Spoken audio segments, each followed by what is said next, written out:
Assalamualaikum warahmatullahi wabarakatuh. Baiklah, di sini saya akan menyampaikan materi tentang kewirausahaan dan kepemilikan bisnis baru. Sebelumnya, ada yang bertanya, apa itu kewirausahaan? Yaitu proses yang membawa tanah, tenaga kerja, dan modal bersama-sama dan mengambil risiko yang terlibat dalam suatu proses produksi barang dan jasa untuk menghasilkan laba tanah, tenaga kerja, dan modal yang merupakan sumber daya pasif yang menghasilkan barang dan jasa yang diinginkan. Selanjutnya, wirausahawan. Wirausahawan yaitu mereka yang menanggung risiko kepemilikan bisnis dengan pertumbuhan dan ekspansi sebagai tujuan utama. Bisnis kecil. Bisnis kecil yang dimiliki dan dikelola secara mandiri yang tidak mendominasi pasarnya. Kelompok bisnis kecil. Ada perakitan jasa dan grosir enceran.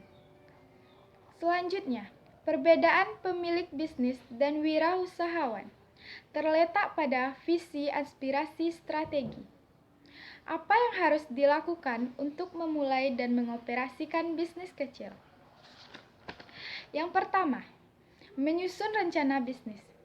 Rencana bisnis adalah dokumen yang dibuat oleh wirausahawan yang merangkum strategi bisnis untuk usulan perusahaan baru dan cara strategi tersebut diimplementasikan. Yang kedua, menetapkan tujuan dan sasaran.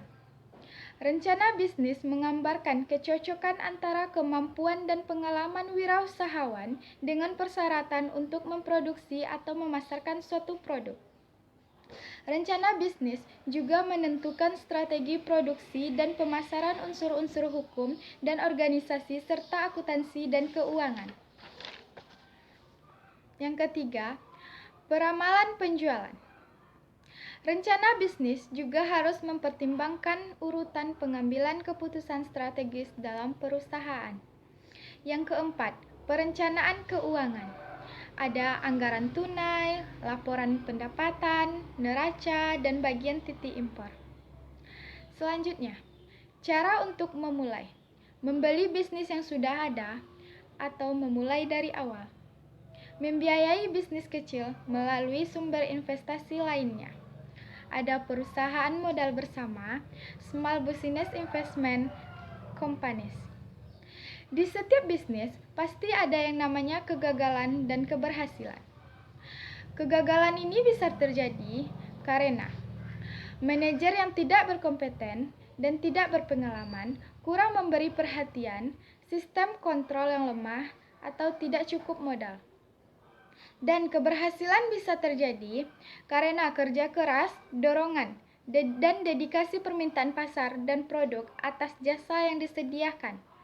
Kompetensi manajerial keberuntungan. Baiklah, selanjutnya kepemilikan bisnis non-perusahaan.